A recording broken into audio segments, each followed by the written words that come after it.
Pantheon AI presents the One Big Beautiful Bill, BBB at a Glance.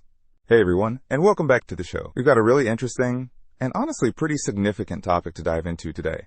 Something that's been dubbed the One Big Beautiful Bill, or BBB. Yeah, it's quite the name, isn't it? And it's definitely a bill that's packed with a lot, so we want to break it down for you, especially looking at its financial implications and what it really means for the economy and for us. Absolutely. So at a glance, this House-passed version of the BBB bill has some pretty massive numbers attached to it. We're talking about a projected 10-year fiscal effect of negative $2.4 trillion in primary deficits. And that's just primary, right? That's right. And that number actually jumps to around negative $3 trillion if you include interest. But here's the kicker.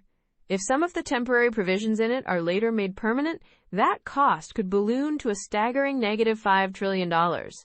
It's a huge sum, no matter how you slice it. Wow, $5 trillion. That's a lot of zeros. So let's unpack some of the major provisions within this bill. What's standing out on the individual tax side? Well, for individual taxes, it's pretty significant. It would make the 2017 Trump tax rate cuts permanent, which is a big one. Also, no federal tax on tips or overtime through 2028, which I know a lot of service workers would appreciate. Plus, they're raising the SALT deduction cap to $40,000 for most filers, and there are bigger child tax credits and senior deductions. Okay, so some pretty direct benefits for individuals there. What about businesses? Any major changes on that front? Definitely. For businesses, it restores full bonus depreciation and R&D expensing, which is a big win for companies investing in growth. It also extends lower GILTI and FDII rates, and importantly, it allows for 100% expensing for new factories, so a lot of incentives for business investment. Interesting. And then there are these new cuts and credits, like the Trump savings accounts for newborns, scholarship credits, HSA expansion, and wait, no tax on car loan interest? That's specific. Yeah, it's certainly a mixed bag of provisions there. But it's not all spending, right? There are some offsets and savings built in too, though perhaps not as much as some would hope. That's a good point. What are those offsets looking like? Because that's crucial for the overall fiscal picture. They're projecting about $1.1 trillion in positive offsets. These come from things like repealing most green energy and EV credits, which is a big one. There are also new immigration fees, like a $1,000 asylum fee and a remittance tax, plus work requirements and trims to Medicaid and SNAP, and a higher college endowment tax. So they're trying to claw back some funds from other areas to balance things out, or at least partially. And then there's a significant allocation for defense and homeland security, it seems. That's right. About $0.2 trillion negative impact there for extra shipbuilding, Pacific readiness, border wall funding, and bringing on 10,000 new ICE agents. So it's quite a comprehensive bill, touching a lot of different sectors. It really is. Now let's talk about why supporters are calling this bill beautiful. What's the pitch from their side? The White House, for instance, is pushing the idea of middle-class tax relief. They claim the average filer earning $30,000 to $80,000 would see a double-digit tax bill drop, roughly $5,000 per family. That's a pretty strong selling point for many. That's a significant amount for a family.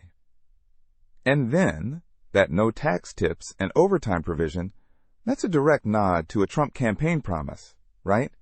Aimed at service and blue-collar workers. Exactly. It's a very targeted benefit.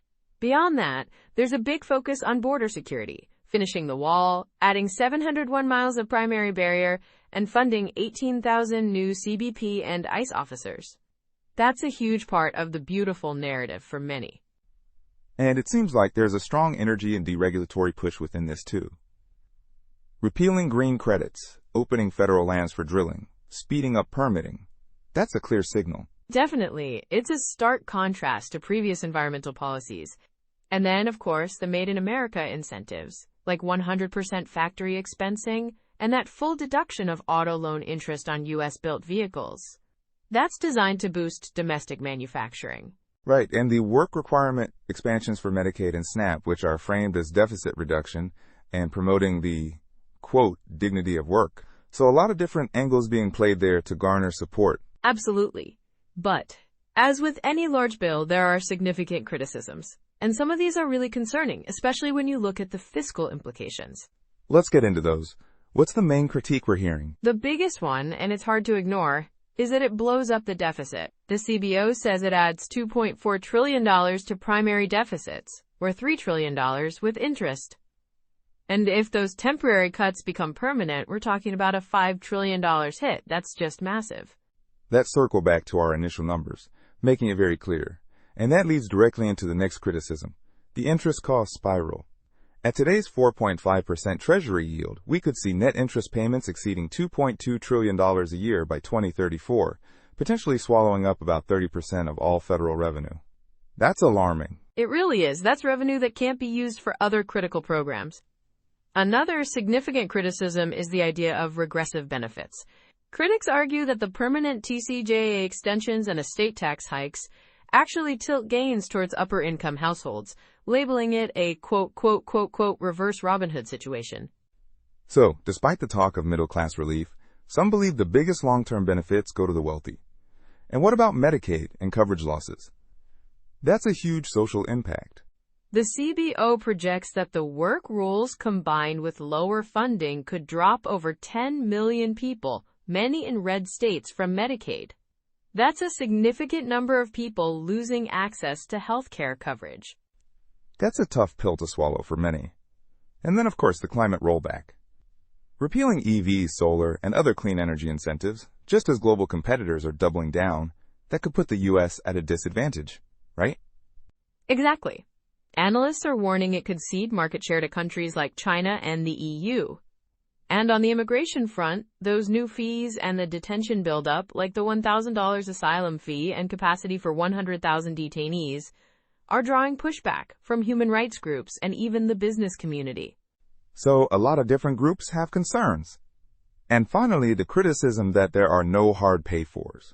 What does that mean? It means the projected savings largely rely on sunsetting green credits, those immigration fees, and vague notions of waste, fraud, and abuse. Independent scores suggest only about $1.1 trillion of real offsets, which is far less than the spending. Right, so the offsets aren't as robust as the spending, leaving a big gap. All of this leads to the larger question. Why does adding $3 to $5 trillion more debt worry economists so much? Well, for starters, higher borrowing costs. Every 1 percentage point rise in average federal rates adds about $2 trillion in interest over a decade. And the Treasury market has already started repricing upward, just on worries about this bill. So the mere prospect of this bill is already making it more expensive for the government to borrow. And then there's the crowding out risk, which is a big concern for future investments. Absolutely. Net interest payments are actually on track to outstrip Medicare and defense next year. When so much revenue is diverted to bondholders, it squeezes out funding for crucial future priorities like infrastructure, R&D, and even Social Security. It's a zero-sum game. That makes a lot of sense. And then, credit rating pressure. We saw Moody's cut the U.S. to AA+ back in May, citing this bill and chronic deficits. More downgrades would just raise rates further, creating a vicious cycle. Exactly. It's like a snowball effect. And finally, less fiscal space for shocks. Our debt to GDP is already around 118%, and projected to hit 124% by 2025, even without this bill. Extra borrowing limits our ability to respond to future recessions, wars, or other unforeseen crises. We're essentially using up our rainy day fund. That's a pretty sobering thought. So what's the bottom line here, Host B, when we put all of this together? The bottom line is that the BBB bill couples large, front-loaded tax cuts with comparatively modest and, frankly, quite uncertain offsets. The result is a net fiscal loosening of roughly $300 billion per year. And this is happening against a backdrop of already over $1 trillion in structural deficits and rising interest rates. So essentially, it's making a challenging fiscal situation even more challenging. And while proponents argue faster growth will narrow the gap, independent scores aren't as optimistic. That's right. Independent scores show the growth effects are just too small to close even half of the projected hole. For households, many will definitely enjoy a near-term tax break. That's clear. But the longer-run cost is a heavier national debt burden. And that heavier debt burden could translate into what for us down the road? It could translate into higher taxes for everyone, weaker economic growth, or even inflation-fed interest bills. So while there might be some immediate benefits, the long-term picture raises some serious concerns about the nation's financial health. That's a really comprehensive breakdown. It's clear this bill, despite its name, is far from simple. Thanks for helping us understand all the facets, Host B. My pleasure, Host A. It's definitely one to keep an eye on. Pantheon AI, your information co-pilot. Because learning shouldn't feel like a full-time job. Take care and see you next time.